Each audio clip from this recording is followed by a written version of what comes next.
साथियों को मैं धन्यवाद करता हूँ कि हमारे मित्र भाई अक्षत राव जी पहुंच चुके हैं। बहुत बहुत धन्यवाद करते हैं।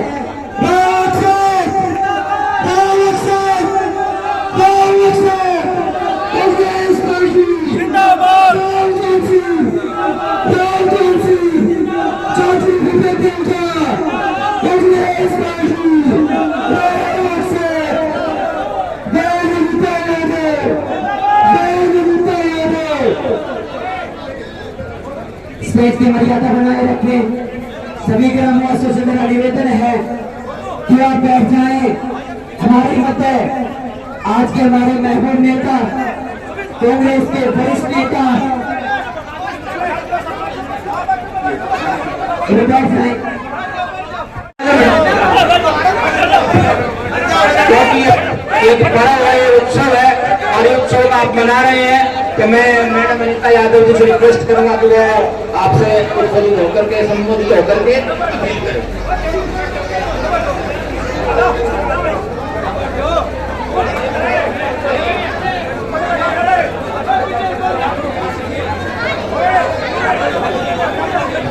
हेलो सम्मानित साथियों, राजदान सिंह जी को स्पीकर अक्षत राव जी को केड़े से तोड़ते हुए चिरंजीव की कहानी राव साहब फलफूट से तोड़ते हुए तेज से क्लैपिंग कीजिए।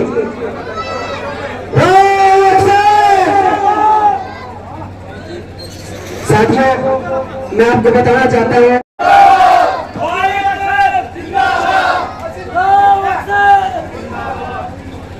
बोलो कांग्रेस पार्टी, सोनिया गांधी, मल्लिकार्जुन खड़गे, राहुल गांधी, चौधरी भूपेंद्र सिंह हुड्डा। परमादरणीय, आज हमारे बीच में अनीता यादव जी एक्स CPS हमारे बैठे, मेरे सारे पिता तुल्य बुजुर्ग, मेरे सभी युवा साथी, जहां तक आवाज जाती है मातृशक्ति। सर्वप्रथम जिस गर्मजोशी से, जिस प्यार प्रेम और स्नेह से और जिस आशीर्वाद से आपने पगड़ी पहनाई, इसलिए मैं हृदय गहराई से आप सबको बहुत बहुत धन्यवाद करना चाहूंगा सर। साथियों, हमारा देश किन विषम परिस्थिति से गुजर रहा है ये आप अच्छी तरह समझते हैं। वर्तमान में जो हालात है वो आपके सामने है। पिछले 10 साल में हमने क्या खोया क्या पाया, आपसे कुछ छुपावा नहीं। आपके हमारे बीच में भाजपा के लोग 2014 के अंदर इस वादे के साथ आए थे कि आपके सम्मान में जो कमी है उस सम्मान को 2 गुना वापस करेंगे। उन्होंने कहा कि हम किसान की आय जो घट रही है वो किसान की आय को 2 गुना करने का वादा करा। किसान की आय 2 गुना नहीं हुई पर महंगाई 4 गुना जरूर हो। उन्होंने कहा युवाओं को हर साल 2 करोड़ रोजगार दिए जाएंगे। रोजगार नहीं आए। हमारे यहाँ पे जो रणभाकरों का इलाका है, हमारे बीच के अंदर खूब सारे आर्मी और एक्स आर्मी कैप्टन और रिटायर्ड कैप्टन और रिटायर्ड आर्मी अफसर्स हैं। हमारे यहाँ पे सबसे बड़ी, हमारे इलाके की सबसे बड़ी अचीवमेंट वो ये है कि अगर कहीं पे भी शहादत देने की बात आती है तो सबसे अग्रिम स्थान के अंदर अगर कोई जवान खड़ा होता है तो उसका महेंद्रगढ़ से होना होता है। हमारा गर्व है इस बात पे। और इन्होंने जो 2 करोड़ रोजगार का वादा करा था उसको भूलकर इन लोगों ने हमारे यहाँ पर जो आर्मी थी, जो हमारी, मैं मान सकता हूँ हर साल 2,500 से 3,000 युवा उसके अंदर भर्ती हुआ करते दक्षिण हरियाणा के, उसको बदल के अग्निवीर लिया। आज आपको सुबह 4 बजे से 6 बजे के बीच में ज्यादा कोई युवा दौड़ मारते नहीं मिलते। क्यों? क्योंकि उनका इंटरेस्ट खत्म हो गया है, आर्मी में कोई जाना नहीं चाहता। तो हम लोगों ने, कांग्रेस पार्टी ने फैसला करा है कि सबसे पहले तो किसान को सम्मान देंगे, MSP की लड़ाई लड़ेंगे, और दूसरी बात कि अग्निवीर को खत्म कर दिया जाएगा और नॉर्मल आर्मी आपके बीच में लाई जाएगी। मेरे साथियों, मेरे बड़े बुजुर्गों, मेरी यहाँ मातृशक्ति हमारे सामने बैठी, आपको हमारे को फैसला करने की जरूरत है कि किस तरीके से, किस दिशा के अंदर हमारे को मतलब प्रदेश और देश को लेकर जाना है। वक्त आ चुका है कि आप फैसला करो कि बदलाव लाना जरूरी है, तानाशाह को हटाना जरूरी है, और ये फैसला करना जरूरी है कि हमारा आने वाला भविष्य सुरक्षित रहे। जिस तरीके से इन लोगों ने सोच रखा है, जो 400 पार का नकली ढकोसला इनने चला रखा है। आप ध्यान करना इस बात को बहुत ध्यान से। ये 400 पार का नारा कुछ और नहीं है, संविधान बदलने की एक तो प्रयास है, जिसके अगेंस्ट हम लोग खड़े होंगे, जिसके खिलाफ हम लोग खड़े होंगे। आपको और हमको कंधे से कंधा मिला के खिलाफ खड़ा होना पड़ेगा। और ये 400 पार का नारा भी वही झूठ पे फैसला होगा जैसे कि हरियाणा में 75 पार का इन लोगों ने झूठा नारा लगाया। जो 400 पार की ये बात करते हैं, इनके प्रयास ये है कि ये लोग संविधान को बदलना चाहते हैं। ये संविधान कोई घर में लिखी हुई किताब नहीं है। ये संविधान भीमराव अंबेडकर डॉक्टर साहब ने दी हुई किताब है, उनकी बनाई हुई है, कॉन्स्टिट्यूशन असेंबली ने मिलकर बनाई है। हम कैसे भूल जाए इतिहास के उन दिनों को। हमारे देश के अंदर आज के दिन हमें गर्व है इस बात का कि हमारे आजादी के बाद से इतिहास में लिखा हुआ है कि जब से जो जो तरक्की हुई है, जो जो विकास हुआ है, वो समाज के आखिरी श्रेणी तक भी पहुंचा है, तो वो संविधान उसकी सबसे बड़ी देन है।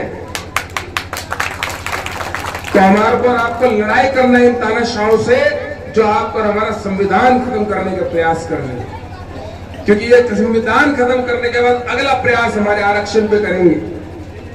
आपको विचार करना पड़ेगा कि किस तरीके से, किस दिशा के अंदर ये देश जा रहा है। इस देश के बारे में विचार करना पड़ेगा। मेरे युवा साथियों, मेरे बड़े बुजुर्गों, समस्त ग्रामवासियों, आपका और मेरे पिताजी का जो रिश्ता है वो कितना पुराना है वो आपके सामने है। आप लोगों ने 4 बार उनको मौका दिया, अवसर दिया, और 4 बार अवसर देके उन लोगों को विधानसभा के अंदर गरजने का मौका दिया। एक आम परिवार से निकला हो बेटा, एक कृषि आधारित परिवार से निकला हो बेटा, आपने 4 बार विधानसभा तक भेजने का मौका दिया। तो मैं कह सकता हूं कि आप लोगों के लिए विधानसभा में चंडीगढ़ तक लड़ते थे, अब आपके आशीर्वाद तक दिल्ली तक लड़ेंगे।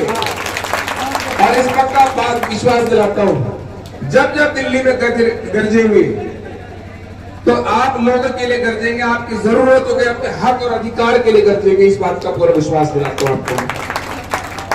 आप 25 तारीख को जो बैलेट पे वोट डालेंगे, ये वोट ये मत मानना कि एक अकेली वोट है, कि हमारा लोकसभा की वोट है।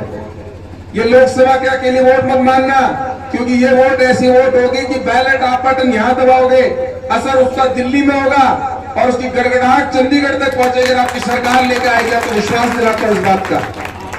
आपको और हमारे को विचार करने की जरूरत है कि वक्त आ चुका है बदलाव का। और युवाओं, तुम्हारे लिए खासकर एक बात बताता हूं, तुम्हारा जीवन जिस तरीके से संघर्ष में 10 साल के अंदर भाजपा ने डाला है, वो मैं समझता हूं, मैं समझता हूं। मेरे खूब युवा साथी है, आपके गांव से भी और जगहों से भी है, और मैं समझता हूं इस बात को किस तरीके का उनके मन के अंदर क्या भाव है। तो इस संघर्ष से मत घबराओ, तुम्हारा सूर्योदय होने का समय आ चुका है। मेरे पिताजी अक्सर कहते हैं, जब भी निरुत्साहित महसूस करता हूं तो हमेशा एक शेर से अपनी बात रखते हैं, कल संघर्षों के साए में असली आजादी फलती है। ये राष्ट्र सदा उस ओर झुक जाता है जिस ओर जवानी चलती है। तो जवानों, तुम फैसला कर लो, तुमने फैसला कर लिया तो क्रांति आने से कुछ नहीं रुक सकता। मेरे साथियों, ज्यादा ना कहते हुए अपनी यही बातें पूरी करना चाहता हूं और कहना चाहूंगा, जो मान सम्मान की पगड़ी आपने मेरे को पहनाई है, किसी तरीके से इसका मान कम नहीं होने का पूरा आपको वादा करके जाता हूं, विश्वास दिला के जाता हूं। सबसे बड़ी जो चीज है जिसके बारे में बताना चाहूंगा कि 3 तारीख को नामांकन है। आप जानते हो, गांव बसी के बिना हमारा कोई भी चीज पूरी नहीं होती। गांव बसी के एक व्यक्ति ने जिस तरीके से संघर्ष करके हमको यहाँ तक पहुंचाया है, उसी कड़ी के अंदर जोड़ते हुए मैं आप लोगों से एक निवेदन और करना चाहता हूँ कि 25 तारीख को तो वोट डालना ही डालना है। 3 तारीख को आप लोगों को दल बल सहित सभी मेरे साथी, सभी मेरे बड़े, सभी महिला जो आ सकती है, वो सब लोगों को 3 तारीख को सुबह 10 बजे सीएल फार्म नारनौल पहुंचना है। नारनौल में अपना नामांकन होगा और आप लोगों की सब अच्छी विशेष से, अच्छी दुआओं से सब चीज अच्छी होंगी। ज्यादा ना कहते अपनी वाणी को यही विराम देता हूँ और आशा करता हूँ कि जो प्यार, प्रेम और स्नेह आपने आज हमारे को दिया है, इसको मैं कभी कम नहीं होने दूंगा। इसका विश्वास देता हूँ और आशा करता हूँ कि हर साल, हर बार जब गांव में आए तो इसे त्योहार की तरह बनाए। इस तरीके का आप बहुत बहुत धन्यवाद। कैसा समर्थन? पूरा समर्थन दिया, गांव ने जिस तरह का अपार प्यार दिया है, मैं कह सकता हूँ कि पूरा विश्वास है कि 25 तारीख को यहाँ बटन इतनी स्पीड में बजेगा कि उसका असर दिल्ली में जाके सीधे होगा। तो यहाँ जैसे आज बसई में कार्यक्रम था, ऐसे और कहाँ का कार्यक्रम था? ऐसे मेरे आज सारे मिला के 25 गाँव का कार्यक्रम थे। हम लोगों ने सुबह शुरुआत माजरा से करी, दूध से करी। माजरा प्रोग्राम कैंसिल हो गया तो वहाँ कोई एक्सपायर हो गए थे। तो कैसे कार्यक्रम है सारा? कार्यक्रम मैं कहता हूँ एक से बढ़कर एक। जो भावना है आपके सामने है, आप देख सकते हैं लोगों के अंदर बदलाव की एक लहर चली हुई है और मेरे को पूरा विश्वास है कि 100% हम लोग विजय प्राप्ति करेंगे। कहते हैं विधानसभा के चुनाव में भी बसई से आप जीत कर गए थे, अब लोकसभा में किस प्रकार की वोटिंग मैं रहेगी? कह रहा हूँ 100% वोटिंग होगी। ये चुनाव कोई भाजपा कांग्रेस नहीं रहा है, ये जनता बदल भाजपा हो गया चुनाव। ये चुनाव के अंदर आज के दिन लोग अपनी अधिकार और हक की लड़ाई लड़ रहे हैं, लोग लड़ रहे हैं। हम लोग तो सिर्फ अपनी बात रख रहे हैं, लोग तो हमारी बातों से जुड़ के, विचारधारा से जुड़ के और आज के दिन वोट डालने की बात